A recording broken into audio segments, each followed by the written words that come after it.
I'm Mavis and I am a nursing instructor.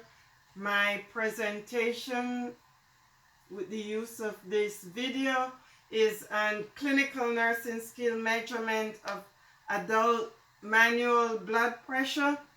The goals of this teaching video is to prepare medical surgical undergraduate nursing students to know how, when, and why blood pressure measurement should be taken and how to report and chart blood pressure medication. Students will learn the correct procedure for measuring adult blood pressure manually. They will also learn to recognize and report normal and abnormal blood pressure findings. So the student learning outcomes, they should be able to identify blood pressure measurements accurately and identify the manual blood pressure equipment and the parts of the blood pressure equipment. They should be able to identify factors that will result in an increase or decreased blood pressure measurement and correctly observe and document the blood pressure results. In addition, the student should be able to observe the demonstration of the procedure for taking manual blood pressure and correctly document blood pressure measurements results. The equipment needed for this skill includes the sphang manometer, the stethoscope. In addition, students will need alcohol wipes and the nursing skill procedure for conducting manual adult blood pressure, as well as the skill checkoff list, and they are all provided to the students. This slide recommends the sphang manometer, which includes the parts of the equipment, including the pressure gauge, the artery alignment, the tubings, the bulb, as well as the bulb control and the cuff with the bladder.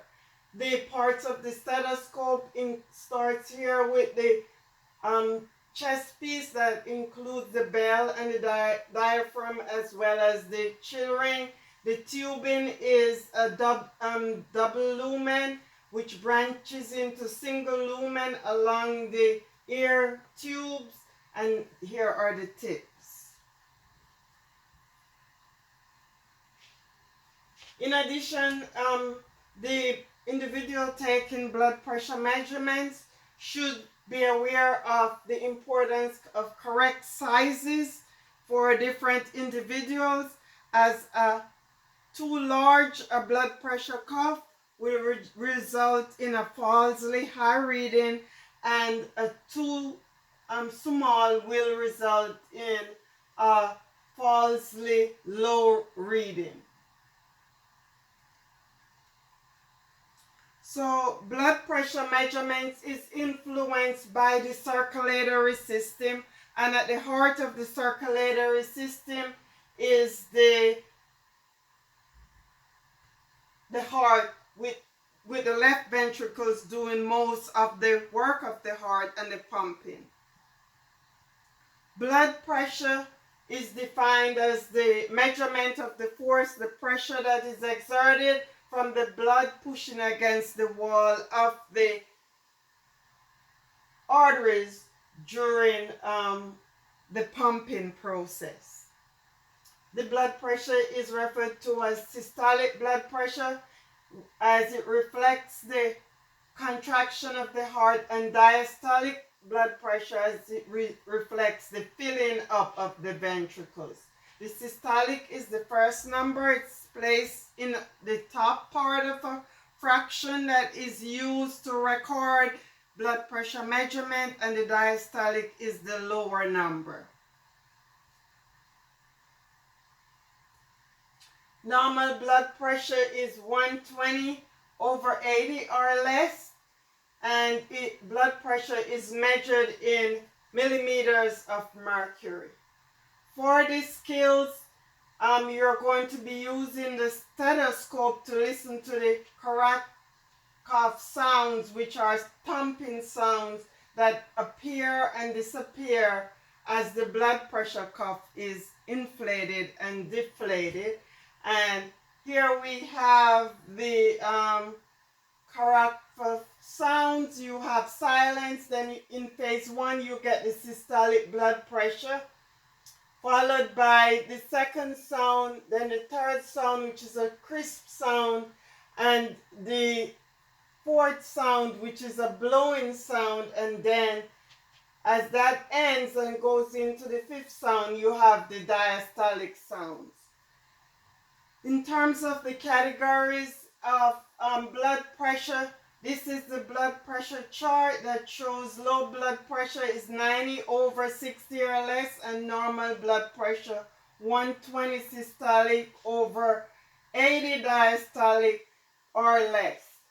Pre-hypertension is where the systolic range is at 120/38 and the diastolic 80 to 89, while you have stage 1 hypertension is at 140 to 159 with a diastolic of 90 to 99, and stage 2 hypertension, blood pressure of greater than 160 systolic versus blood pressure diastolic measurement of greater than 100.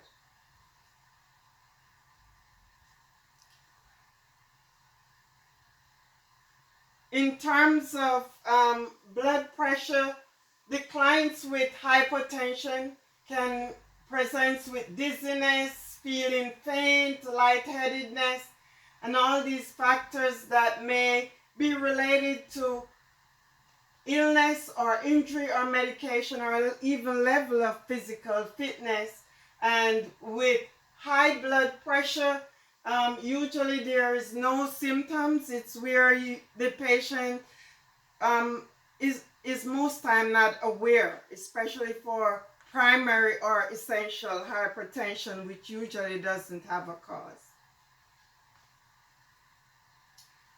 So continued untreated elevation of hypertension can lead to cerebral vascular accident, CVA, which is a stroke, and also can be related to heart disease, which may lead to angina, MI, and eventually other heart-related disorder. Overweight, emotional upset, stress, family history, pain, illness, and medications may affect blood pressure levels. Students must be aware as well that factors that raise blood pressure are strong emotions, exercise, standing or sitting, the position of the blood pressure, excitement, pain, and I mentioned the cuff size, that too large a cuff may result in low blood pressure, and too small a cuff may result in falsely high blood pressure. So we move on to the actual procedure for taking blood pressure, and this slide is an overview of the equipment needed that I mentioned before. The person taking a blood pressure, you need to follow a procedure to get correct results. The individual should be comfortably seated, should not have caffeine or hot foods for the last up to 30 minutes. They should be rested for 10 to 15 minutes prior to the testing.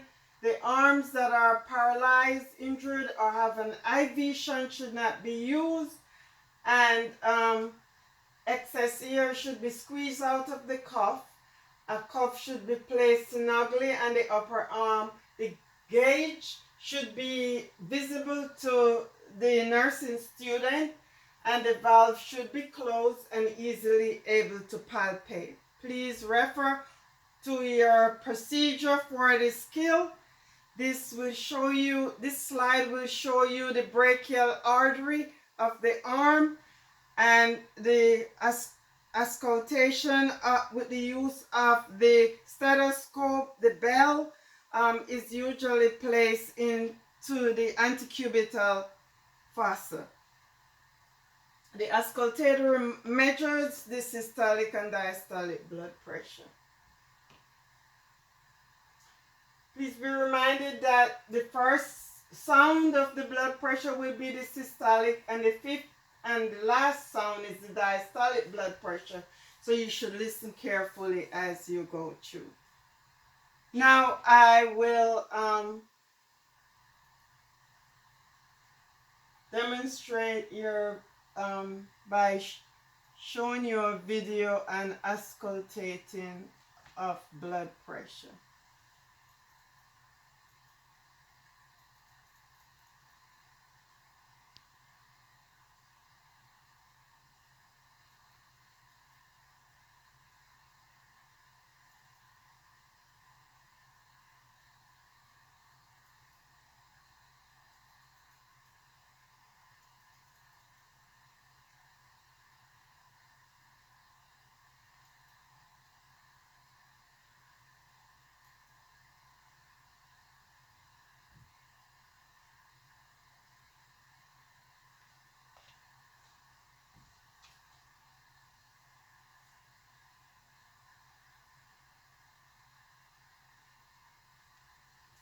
So with this video, the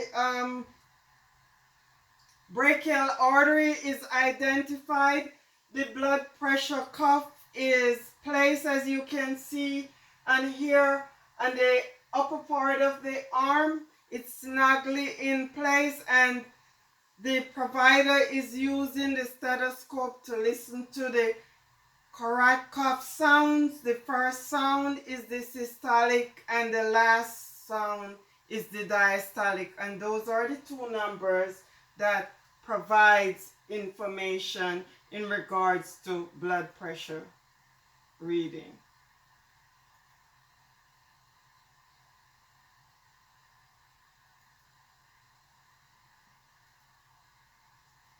Now we will continue. Documentation for the blood pressure. Record the blood pressure and the site assessed. Document measurement of blood pressure after administration of specific therapies. Record any signs and symptoms of blood pressure alteration. Report abnormal findings to the nurse in charge or to the healthcare provider. And there you have a sample documentation for obtaining measurement of adult manual blood pressure.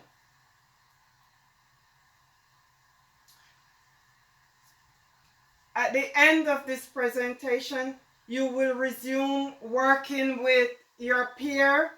Review the video clips on your desktop or in the Chromebooks as many times as you need to help you build your competency. Within 7 days of this clinical nursing lab and measurement of adult manual blood pressure, you need to schedule an appointment with the nursing skill laboratory for return demonstration and skill competency check-off. You can also do more practice in the lab. The clinical nursing skill procedure and the skill competency check-off list and the measurement of adult manual blood pressure is in the Google Classroom file for this module.